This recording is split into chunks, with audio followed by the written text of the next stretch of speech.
भाई आप प्रधानमंत्री हो और देश में विपक्ष तो है नहीं कि वो कुछ अंकुश लगाए, इसलिए मनमाना जो करना चाहो करो। वो रामालय ट्रस्ट जीवित था, वो रामालय ट्रस्ट पैरवी कर रहा था राम जन्मभूमि पुनरुद्धार समिति के माध्यम से, संतों की तरफ से, और उसने फैसला प्राप्त किया।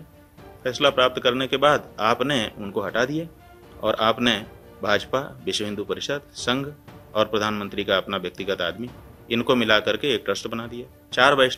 5 वैष्णवाचार्य जो हैं उनकी कौन सी अयोग्यता है जिसके कारण उनके ट्रस्ट को आप हटा दे रहे हो? और आपके चंपत राय, आपके चौपाल, आपके XYZ, ये इतने बड़े मंदिर के बनाने वाले और मंदिर का संचालन करने वाले और धार्मिक विधियों को जानने वाले एक्सपर्ट कब से बन गए? विचार योग्य केवल ज्ञानवापी का मामला मान लिया गया ना, जाने कितने और हैं, वो तो सब पे लागू हो गया ना, तो बाकी का मामला क्या आप छोड़ देंगे? स्वामी अभिमुक्तेश्वरानंद सरस्वती महाराज एक ऐसा नाम जो हमेशा चर्चाओं में बना रहता है। एक बार फिर स्वामी अभिमुक्तेश्वरानंद ने अपने बयानों से सियासी गलियारों में हलचल पैदा कर दी है। जी हां, स्वामी जी ने प्रधानमंत्री नरेंद्र मोदी का नाम ना लेते हुए कहा कि वर्तमान में हिंदू होने की परिभाषा ही बदल गई है। जो हिंदुत्व की बात करता है वही हिंदू बन जाता है। अब नेता धर्म चलाने लगे हैं, एक ही व्यक्ति सब कुछ हो गया है। वो पहले परिभाषा ये थी कि जो हिंदू धर्म को माने धर्मशास्त्र, हिंदू धर्मशास्त्र हैं, उन धर्मशास्त्रों के नियमों विनियमों को जो माने, अपने जीवन में उतारे, वो हिंदू। पहले ये व्याख्या थी। अब ऐसा नहीं रह गया। अब एक नई व्याख्या आ गई है कि साहब जिसमें हिंदुत्व हो वो हिंदू। और वो हिंदुत्व क्या है? वो अमुक व्यक्ति हैं, उन व्यक्ति की जो विचारधारा है, उस विचारधारा को जो माने वो हिंदू है।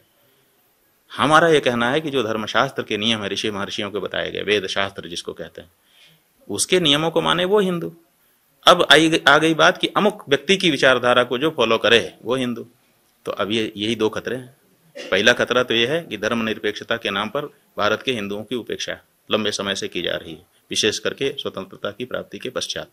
और दूसरा नया खतरा यह है कि हिंदू होने का तात्पर्य ही बदल दिया गया है। धर्मशास्त्रों की कोई अहमियत नहीं रह गई, धर्माचार्यों की कोई अहमियत नहीं रह गई। नेता ही धर्म कर देगा। मंदिर भी बनना होगा तो शिलान्यास जो है वो नेता कर देगा। धर्माचार्य नीचे बैठ करके प्रवचन सुनेंगे और नेताजी मंच पे खड़े होकर के भाषण देंगे। बता दें कि हाल ही में जगत गुरु शंकराचार्य स्वामी स्वरूपानंद सरस्वती के ब्रह्मलीन होने के बाद ज्योतिष पीठ की जिम्मेदारी स्वामी अभिमुक्तेश्वरानंद सरस्वती महाराज को सौंपी गई है। ज्योतिष पीठ के शंकराचार्य की पदवी मिलने के बाद अभिमुक्तेश्वरानंद ने यूपी तक से खुलकर बातचीत की और राम मंदिर के मुद्दे पर सरकार से लेकर राम जन्मभूमि ट्रस्ट पर भी गंभीर सवाल खड़े कर दिए। स्वामी अभिमुक्तेश्वरानंद ने यहां तक कह दिया कि बीजेपी RSS के लोगों ने मिलकर नया ट्रस्ट बना लिया है और शंकराचार्यों को अलग करके अपने कार्यकर्ताओं से मंदिर बनवा रहे हैं। इसी के बाद चारों शंकराचार्यों, 5 वैष्णवाचार्यों, 13 अखाड़ों के प्रमुखों ने मिल करके एक ट्रस्ट बनाया जिसका नाम रामालय ट्रस्ट रखा गया। वो रामालय ट्रस्ट जीवित था, वो रामालय ट्रस्ट पैरवी कर रहा था राम जन्मभूमि पुनरुद्धार समिति के माध्यम से, संतों की तरफ से, और उसने फैसला प्राप्त किया। फैसला प्राप्त करने के बाद आपने उनको हटा दिए और आपने भाजपा, विश्व हिंदू परिषद, संघ और प्रधानमंत्री का अपना व्यक्तिगत आदमी, इनको मिला करके एक ट्रस्ट बना दिया।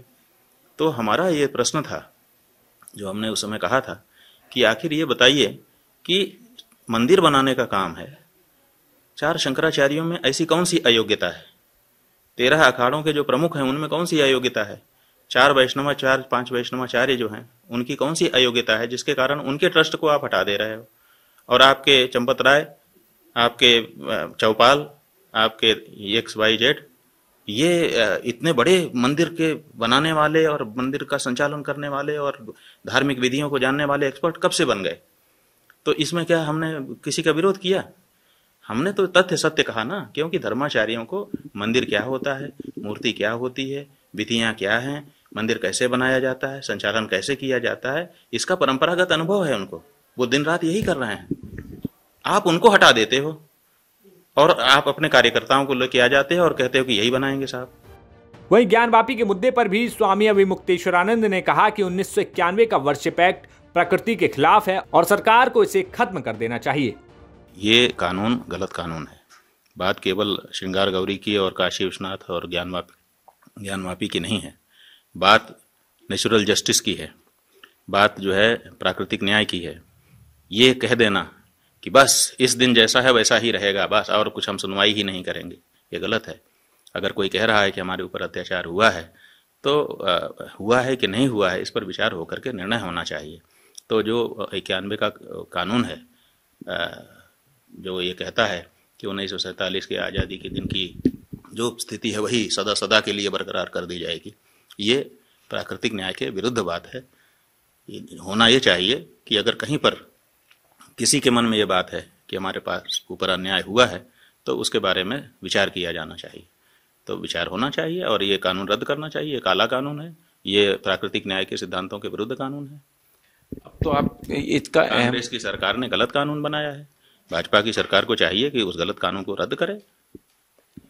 तो वो विचार योग्य मान लिया गया न्यायालय द्वारा, अब आप ये एक्ट का तुम विचार योग्य केवल ज्ञानवापी का मामला मान लिया गया ना, जाने कितने और हैं, वो तो सब पे लागू हो गया ना। तो बाकी का मामला क्या आप छोड़ देंगे? एक जगह का आपका विचार के लिए मान लिया गया तो बाकी जगह का छोड़ देंगे? बाकी जगह पे हमको पीड़ा नहीं है? हमारे मंदिरों को तोड़ करके, हमारी मूर्तियों को तोड़ करके आप वहाँ पर बैठे हुए हैं, आप हमको पीड़ा नहीं होगी? हम अगर उनका तोड़ करके बैठ जाएं तो उनको पीड़ा नहीं होगी? हम तो दोनों मनुष्य ही हैं ना, दोनों के हृदय है, दोनों की आस्था है, दोनों को पीड़ा होती है। तो जहाँ हमारे स्थान में वो बैठ गए हैं वो पीड़ा हमको है, अगर कहीं हम हैं तो उनको होगी, वो भी तो कहें और इस पर विचार होकर के सब सही हो जाए, जो जहाँ का था वहाँ का चला जाए, इतना ही तो बात है। तो इसलिए उस कानून को तो आज नहीं कल रद्द करना होगा और रद्द करके सब जगह के बारे में, जहाँ के बारे में भी लोगों के मन में संदेह होगा उसको विचार करना होगा। विचार करके जो निर्णय होंगे वो अंतिम होंगे। जबलपुर से धीरज शाह की रिपोर्ट, यूपी तक।